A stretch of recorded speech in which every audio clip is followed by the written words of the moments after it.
तरुणाला अशी विनंती आहे की आपल्या आता नोकरी तर कुठं काय भेटतच नाही. प्रत्येकाला एकर 4 एकर 2 एकर शेती असतीच.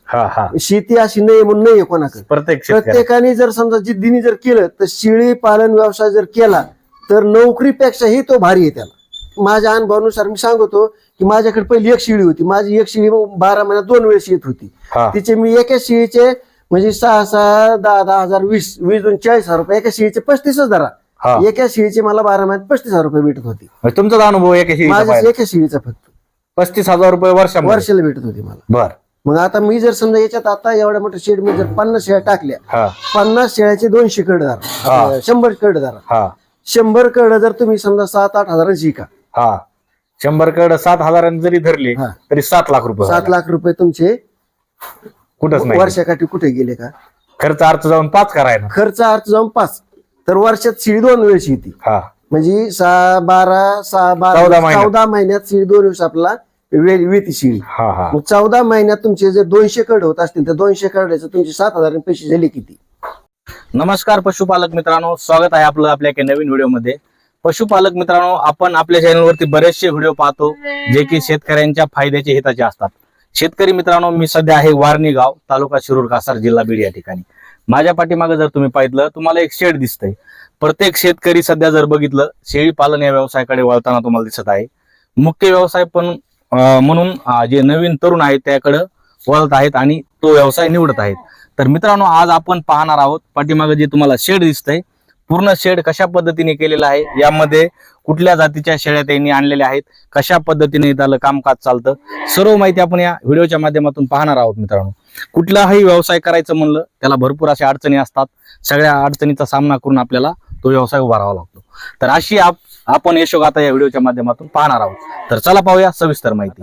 आपण ह्यांचं जे शेड आहे, पाठीमागे जे शेड आहे, कशा पद्धतीने त्यांनी पूर्ण शेड रचना केली. शेळ्या त्यामध्ये जर पाहिलं तर शेळ्याची संख्या कमी आहे, पण त्यांना यामध्ये दुसऱ्या शेळ्या टाकायच्यात. तर सगळं आधी शेड त्यांनी कशा पद्धतीने बनवलंय. कुठलाही व्यवसाय करायचं म्हणलं की त्या आधी पूर्ण सेटअप लागतो. आपल्याला एखादा कापड व्यवसाय करायचं म्हणलं त्यासाठी एखादा गाळा निवडावा लागतो. तशाच पद्धतीने त्यांना आधी शेळी पालन करायच्या आधी त्यांनी शेड केलेलं आहे. ह्या साईडला जर तुम्ही बघितलं इकडे त्यांचा मका तुम्हाला दिसते, चारा लागवड आहे, हे शेत आहे त्यांचं. तर आता आपण त्यांचं शेड कशा पद्धतीने बनवलेलं आहे, शेळ्यांना कसे कप्पे बनवलेले आहेत, मामाकडून आपण सर्व माहिती जाणून घेऊया. चला. माझं नाव नवनाथ आसराजी बडे, राहणार वारणी, तालुका शिरूर, कासार, जिल्हा बीड. मी नवीन शेळेमध्ये धंद्यात उतरलेला आहे. मी अगोदर शेड उभारणी केली. ही मी शेड उभारणी केली आहे अगोदर. शेतकरी मित्रांनो, त्यांचं जे शेड आहे कशा पद्धतीने आहे संपूर्ण या व्हिडिओच्या माध्यमातून आपण जाणून घेण्याचा प्रयत्न करणार आहोत. कशा पद्धतीने त्यांनी संपूर्ण शेड केलेला आहे. मामा, प्रथमतः आपण ज्या तुमच्याकडे सध्या शेळ्या आहेत त्या शेळ्याविषयी माहिती घेऊ आणि नंतर आपण शेडची तुमची संपूर्ण रचना पाहू. तर जे शेळ्या आहेत आपल्याकडे सध्या किती शेळ्या आहेत? आपल्याकडे सध्या आता 7-8 शेळ्या आहेत. आपण काय केलं, अगोदर गावरान शेळ्या घेतल्या, 2 काठवाडी आणल्या. आता त्याच्यात आपण आपल्याला ज्याच्यात बरं वाटेल त्या शेळ्या आपण घेणार. म्हणजे आधी तुम्ही शेड उभारणी केली आणि आता सध्या जे आहेत तुमच्याकडे गावरान आहे. आणि काठीवाडी किती म्हणले? काठीवाडी 2 घेतल्या. 2. बर. आता आपण ही जी शेड रचना केलेली आहे, बर, आता तुमच्याकडे शेती किती आहे? माझ्याकडे शेळी 7-8 एकर शेती 7-8 एकर आहे. बर. तुम्हाला शेळी पालन का बरं करावं ही संकल्पना सुचली? शेतीला जोडधंदा म्हणून शेळी पालन करावं असं वाटतो. का तर शेतीत आपण किती कष्ट केलं तरी आपल्याला शेतीत उत्पादन म्हणावं असं भेटत नाही. बर, ही संकल्पना कुठून सुचली बरं तुम्हाला, कशा पद्धतीने? हीच असेच व्हिडिओ मोबाईलवर पाहिले, लोकांचं पाहिल्याच नंतर आपल्या बी मनात इच्छा निर्माण झाली, आपण बी एक असं शेड तयार करून आपण बी शेळी पालन करावा म्हणून शेणी. बर. आता सुरुवातीला तुमच्याकडे या ज्या शेळ्या आहेत घरच्याच आहेत का तुम्ही सगळे विकत आणल्या? फक्त एक शेळी माझ्याकडे घरची होती, बाकी सगळ्या विकत घेतल्या. बर. म्हणजे एक घरची होती आणि आता विकत घेतल्यात. बरं, आता सध्या ज्या घेतल्यात त्या शेळ्या कोणत्या आहेत दाखवा आपल्याला. ह्या 2 काठवाडी शेळ्या आहेत. बाकीच्या 5-7 शेळ्या गावरान आहेत. ह्या काटेवाडी ज्या आहेत तर ह्या तुम्ही कुठून खरेदी केल्या होत्या? शिरूर कासार. बर. आता ह्या ज्या 2 शेळ्या आहेत किती रुपयाला एक शेळी तुम्ही खरेदी केली? ह्या 2 शेळ्या आपण 35,000 रुपयाला आणल्या होत्या. 2 शेळ्या 35,000 रुपयाला? बर. आता ह्या शेळ्या आणल्याच्या नंतर तुमच्याकडे काही पिल्ले दिसते तिथं वेळात काय शेळ्या? हो, यातली एक वेली काल, आता एक अजून वेळेला बाकी. बर. त्यांचे पिल्ले दाखवा एकदा. चला, एक शिळी वेली त्यातली, तिने एकच बोकड दिलं. बोकड हे बघा, फक्त 2 दिवसाचं बोकड आहे हे बोकडाचं वजन जवळपास 5 ते 6 किलो वजन भरल. 5 ते 6 किलो. हो, 2 दिवसाचं. 2 दिवसाचं बोकड आहे. मला घ्या पलीकडे थोडं. पहा शेतकरी मित्रांनो, हे 2 दिवसाचं बकरं आहे जे की काटेवाडी शेळ्यापासून जन्मलेलं. पहा, आपल्या गावरांच्या तुलनेमध्ये ह्याची जर तुम्ही रचना बघितली, कशा पद्धतीने रचना आहे पाहू शकता. आणि अजून दुसरी जे आहेत पिल्ले, ते कोणते पिल्ले? ते हे काय इकडे गावरान पिल्ले आहेत ते इकडे. गावरान. हो. आता गावरान जे आहे आणि काटेवाडी हे सोबत मांडा बरं एकदा. हा,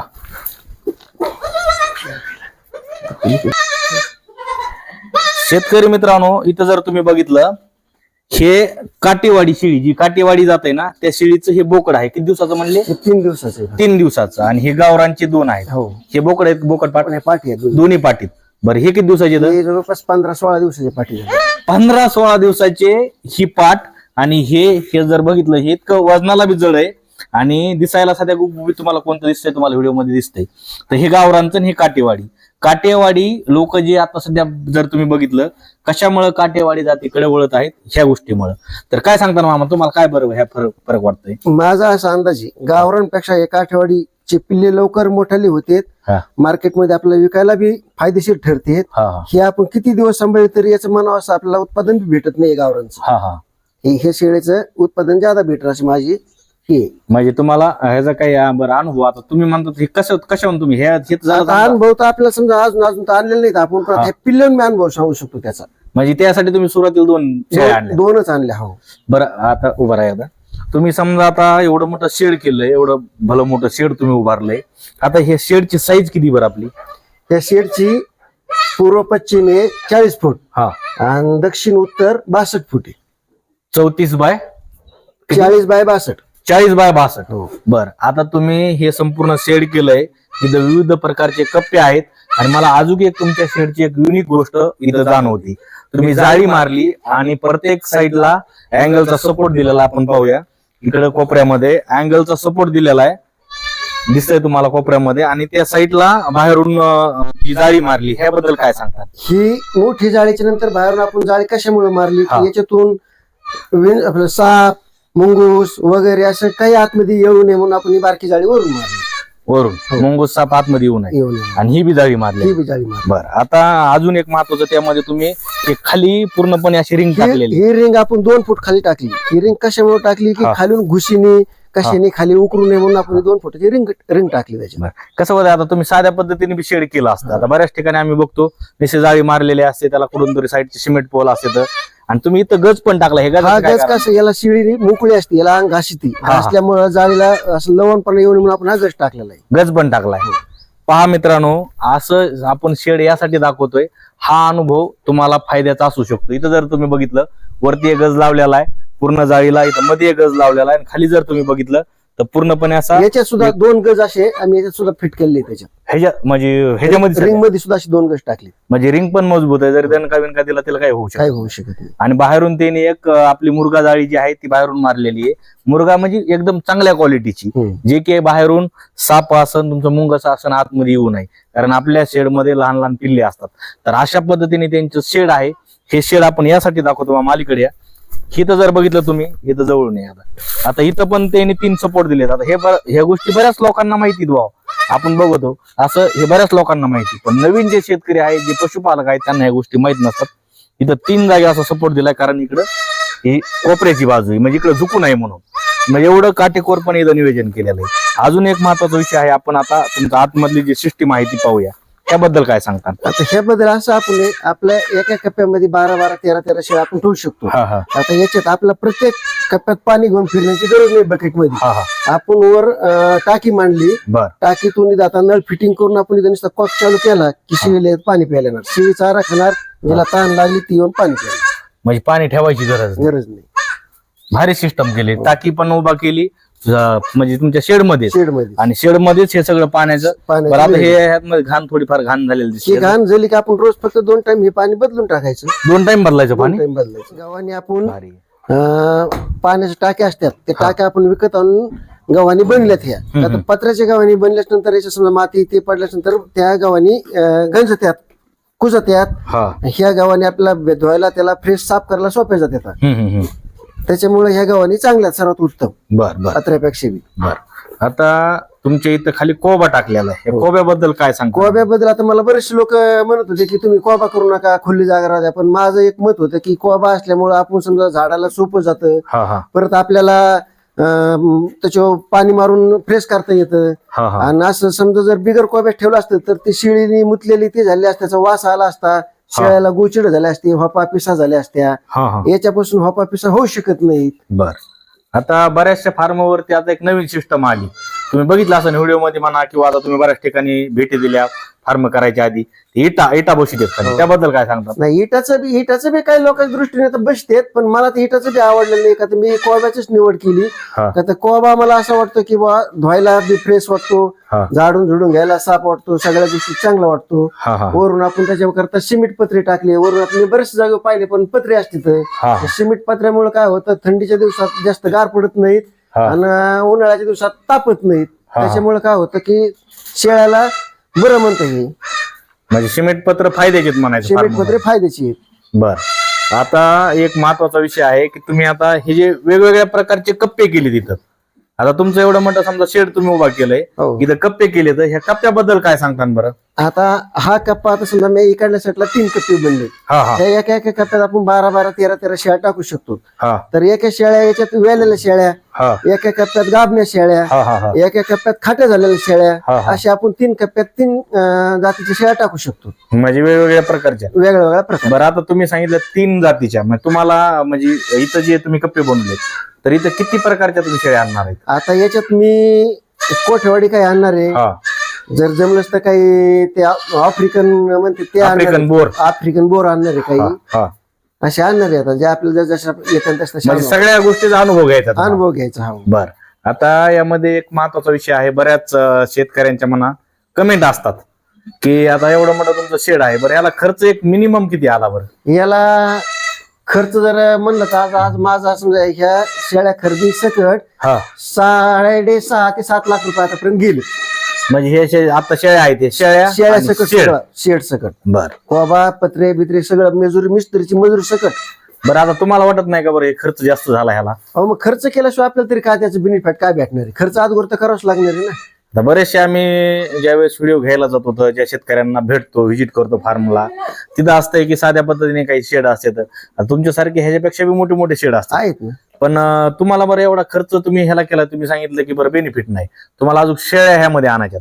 बरं, तुम्ही साध्या पद्धतीने बी शेड केला असतं, साध्या पद्धतीने शेड आणि हे शेड ह्यामध्ये काय बदल आहे? साध्या पद्धतीने जरी केलं असतं तरी आज न उद्या आपल्याला तेवढा खर्च डबल करावाच लागला असता. त्यापेक्षा अगोदर खर्च केला, तिथून पुढे आपण जर चांगल्या शेळ्या आणल्या तर शेळ्याच्या आरोग्याला हे चांगलं राहते. असं त्याच्या माझं म्हणणं असं आहे. म्हणजे केलं तर चांगलंच करायचं. बरं, आता तुमच्याकडे मशीन पण मला दिसते, कुट्टी मशीन सुद्धा आपण आणून ठेवली. शेळ्या आजवर आणले की लगे कुट्टी मशीन, त्याच्यात आपण सगळ्या चाऱ्याची कुट्टी करू शकतो. म्हणजे सगळं जिथली तिथं करून ठेवलं. हो. बर, आता इकडे एक तुम्ही बॅक साईडला एक दरवाजा केलाय, एक त्या दरवाजाबद्दल काय सांगता? दरवाजा आपण आज ठेवला. आपण इकडून आपली शेती आहे, इकडून ही शेती आपण काय आता समजा पाऊस असतो, पाण्याच्या दिवसात चारा कापला की त्या दरवाजातून आपण इकडे आत येऊ शकतो.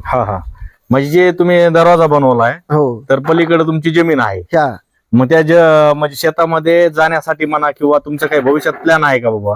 आता हे दरवाजा आपण बनलेला आहे, हे दरवाजा असं आहे, आता आपलं समजा वावरात जायला याला सोपं.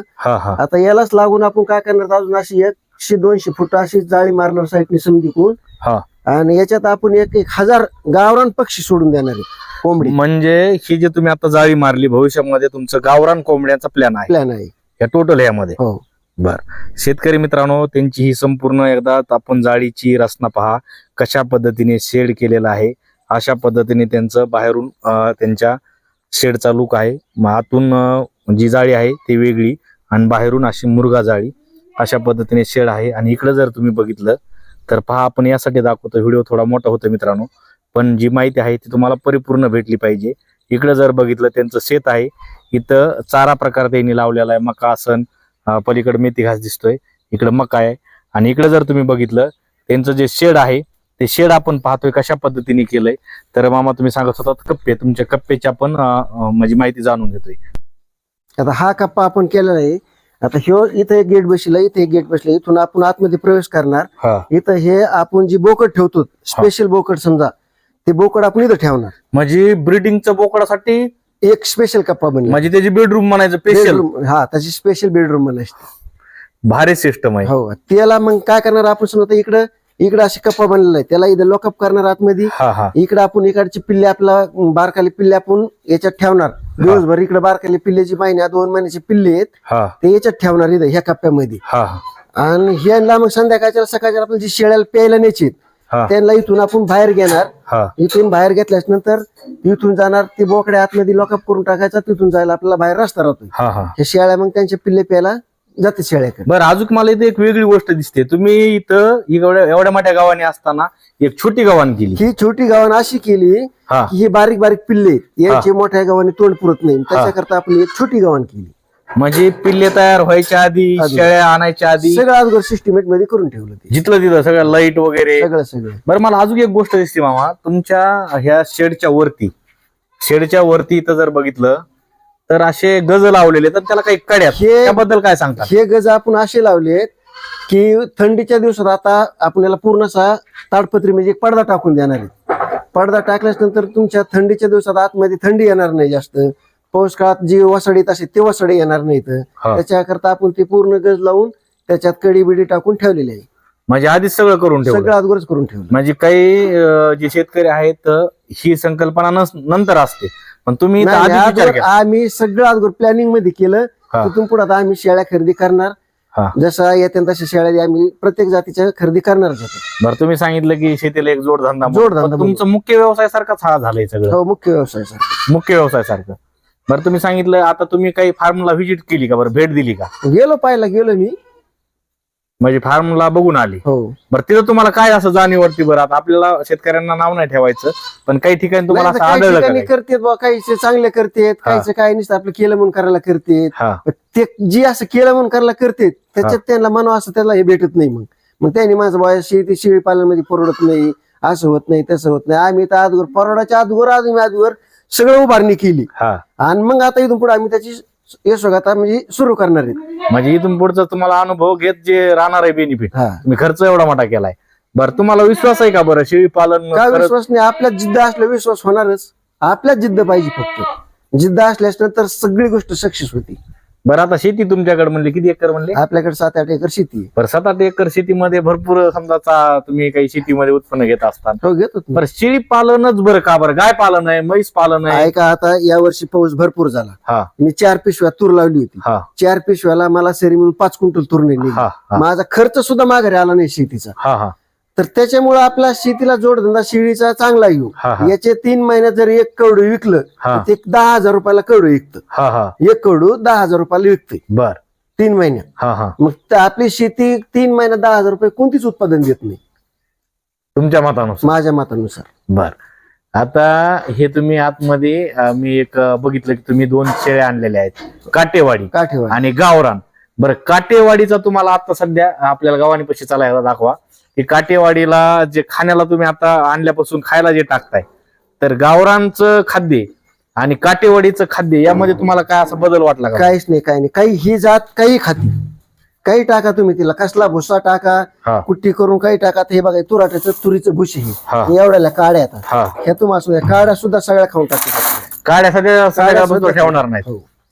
बरं, आता बऱ्याच शेतकऱ्यांचं कसं मत असते किंवा पशुपालकांचं मत असते की नवीन जातीच्या जर शेळ्या आणल्या तर खायला व्यवस्थित द्यावा लागतं, चारा काय नाही द्यावं लागतं. सगळं आपण मनाने जिद्दीने जर केलं तर सगळं ठीक होतं, सगळं व्यवस्थित होतं. म्हणजे जशी सवय लावा तशा सवय लावा तसं.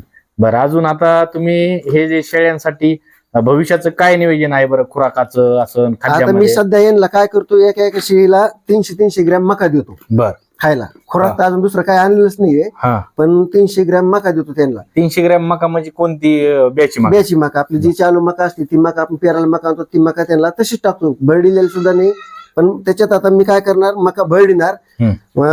50 किलो मका, 25 किलो सोयाबीन, 25 किलो गहू आणि त्यात 20 किलो खपरी पेंड अशी सगळ्याचा भाडा करून त्याचा खुराक त्यांना तयार करणार आहे. बरं, हे कुठं तुम्हाला सुचलं बरं एवढं असं करावं म्हणून? सुचलं म्हणजे ते असंच अनुभव व्हिडिओ बघायचे, हे कोणाचं सक्सेस झालेलं दिसते, कोणी फेल गेलेलं सांगते, पण त्यात बी आपण जिद्द ठेवली बा आपण सक्सेस होणारच म्हणून. नाही आपल्या जिद्द ते तर आहेत, ते तर तुम्ही आता हे उभारलंय तेव्हा कळतंय तुमची जिद्द आहेच. पण हे खुराकाचं तुम्ही आता म्हणले तेवढं हे खुराकाचं मी स्वतः माझ्या मनानेच तयार करतोय खुराक. कसं तयार करतो की आपल्याला बी त्यातलं याच्यापासून यांना काय काय घटक भेटतात, काय काय नाही आपल्याला त्यात कळतंयच ना. आपण आपल्या आता माझ्याकडे जलसा काय होता पहिला, आपण त्यांना कोणची पेंट चाराचं दूध कशापासून ज्यादा निघत होतं त्या हिशोब आपण हे खुराक तयार करतो. म्हणजे पहिली अनुभवाची जोड आहे म्हणा. बर, आता जे नवीन शेळी पालक आहेत म्हणा किंवा जे जुने आहेत किंवा आता नवीन तरुण आहेत, असे तुम्ही जसं शेड उभारलं तशा पद्धतीने उभारणी चालू आहे. बऱ्याच महाराष्ट्रामध्ये सध्या शेळी पालनाकडे तरुण वळत आहेत, त्याबद्दल काय सांगतो? माझं तर प्रत्येक तरुणाला अशी विनंती आहे की आपल्या आता नोकरी तर कुठं काय भेटतच नाही. प्रत्येकाला 1 एकर 4 एकर 2 एकर शेती असतीच. शेती अशी नाही म्हणून नाहीये कोणाकडे. प्रत्येकाने जर समजा जिद्दीने जर केलं तर शेळी पालन व्यवसाय जर केला तर नोकरीपेक्षाही तो भारी आहे. त्याला नोकरीपेक्षाही भारी.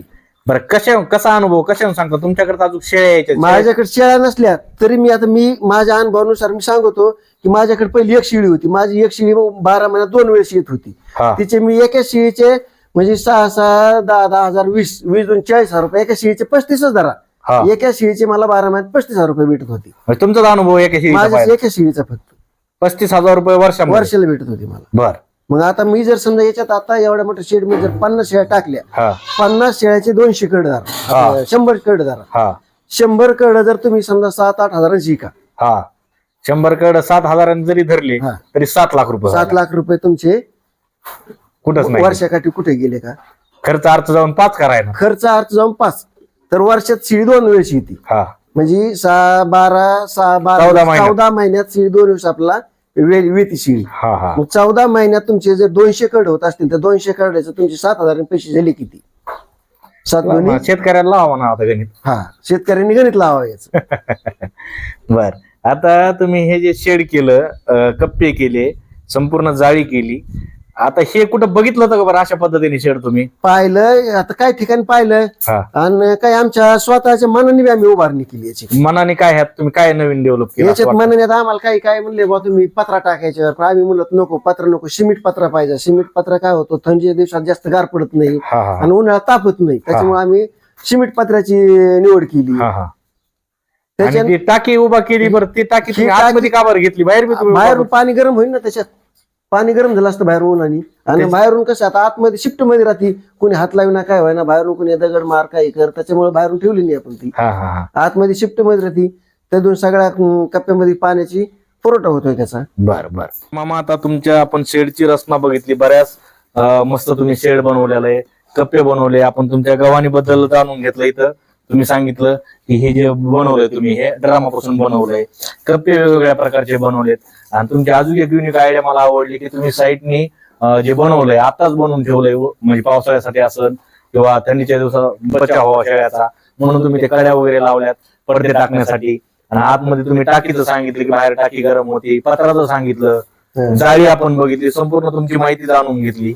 आता आपले जे नवीन तरुण शेतकरी आहेत किंवा ज्यांना शेळी पालन करायचंय, बरं खरंच एक मनातली गोष्ट सांगा, आपण व्हिडिओ मध्ये सांगायचं म्हणून नाही, मनातली गोष्ट सांगा बरं, शेळी पालन ह्या व्यवसायाकडे शेतकऱ्यांनी किंवा तरुणांनी वळलं पाहिजे. शेळी पालन हा शेतीला जोडधंदा एकदम उत्तम आहे. शेळी पालन कसं आहे, किती आपण कंपनीत कामाला केलं तर 10-15 रुपये पेमेंट देत आपण.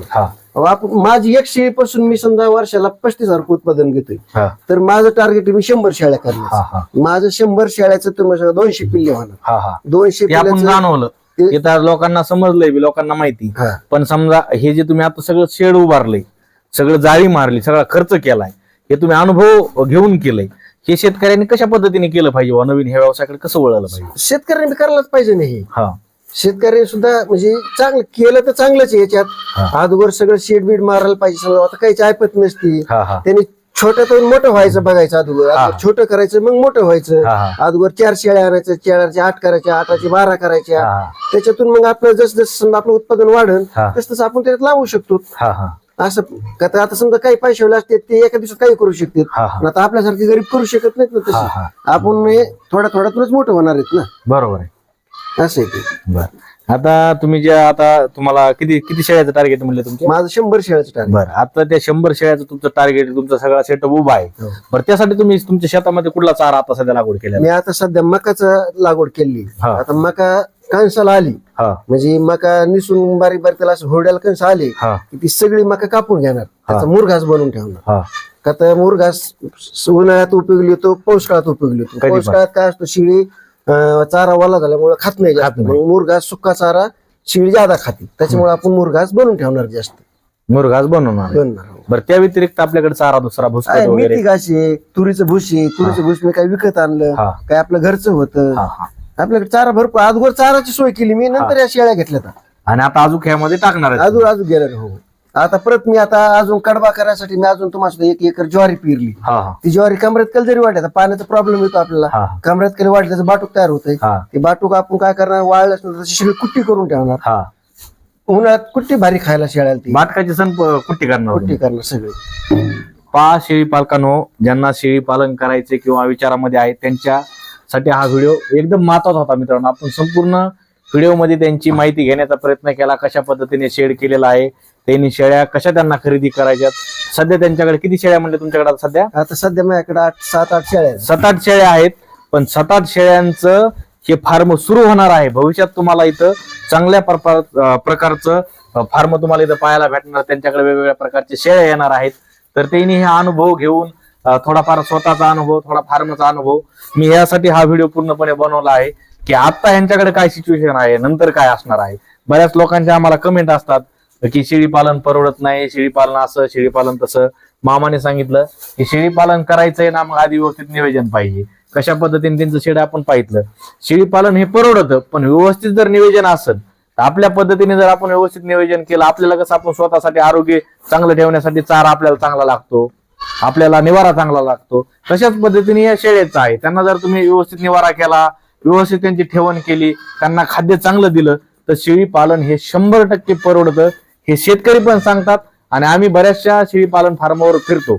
आपण काय करतो, शेळी पालनाला आवाढव्य खर्च करतो. आता हे एवढा मोठा खर्च केला, ह्यांना जर व्यवस्थित जर नसतं केलं इथं, त्यांना शेळ्या भविष्यात परवडणार नाहीत. मग आपण विनाकारण शेळी पालनाला बदनाम करतो. अशा बऱ्याच लोकांचं असते. तर हे आजचं वारणी गावामधलं, तालुका शिरूर कासार, जिल्हा बीड या ठिकाणचं हे शेळी पालन होतं. मामाने बरेचसे आपल्या चॅनलवरती व्हिडिओ पाहितले होते. मामा म्हणले आम्हाला या, थोडं मार्गदर्शन करा, आम्हाला सांगा. पण मार्गदर्शन मामाकडून आपण घेतोय. मामाला एवढा अनुभव आहे सगळ्या गोष्टी, एवढा सगळं शेड केलंय, सगळा खर्च केलाय, तरी पण मामाने एक कॉल केला की आमच्याकडे या ना, आम्हाला मार्गदर्शन करा. ह्याला म्हणायचा अनुभव. नाही तर मला कळत मी लय शहाणा, मी असं तुम्ही कुणाला विचारित नाही, मी कुणाला काही नाही. त्या गोष्टी न करता जर तुम्ही जर असं केलं ना, 100% तुम्हाला ह्या गोष्टी परवडतात. तर हे मामाचं जे शेड आहे कसं तुम्हाला वाटलं कमेंट करून आम्हाला नक्की कळवा. आणि ज्यांना शेळी पालन करायचे किंवा जे करीत आहेत त्यांच्यापर्यंत हा व्हिडिओ शेअर करा, त्यांना समजन कशा पद्धतीने शेड करायचे. तुम्ही जर बीड जिल्ह्यामध्ये असताना, जवळ असताना ह्या गावात, नक्कीच मामाच्या फार्मला व्हिजिट करा. मस्त शेडची रचना आहे. म्हणजे सुरुवात करायच्या एवढं मस्त केलं ना मित्रांनो. वेगवेगळ्या प्रकारचे कप्पे आहेत आणि मजबूती सगळा इथं विचार केलेला आहे. पाण्याची सिस्टम असेल, खाली कोबा टाकलेला आहे, म्हणजे सगळे बारकावे त्यांनी तयार केलेले. तर हे बारकावे जर केले तर नक्कीच त्यांचं शेळी पालन यशस्वी होणार आहे. मामांना शुभेच्छा आहेत आपल्या, त्यांचं शेळी पालन चांगल्या पद्धतीने त्यांना यामधून भरघोस असं उत्पन्न मिळावं. तर हे आजचं शेळी पालन मित्रांनो. मामा भेटूया तुमच्या नवीन शेळी पालनासाठी. तुम्हाला शुभेच्छा आहेत. तुमचं हे शेळी पालन ज्यावेळेस संपूर्ण तुम्ही शेळ्या आणता त्यावेळेस आपण शेतकऱ्यांना दाखवूया कशा पद्धतीने तुम्ही शेळ्या आणल्या, कुठून खरेदी केल्या. नंतरच्या व्हिडिओमध्ये आपण जाणून घेऊया. भेटूया. राम राम.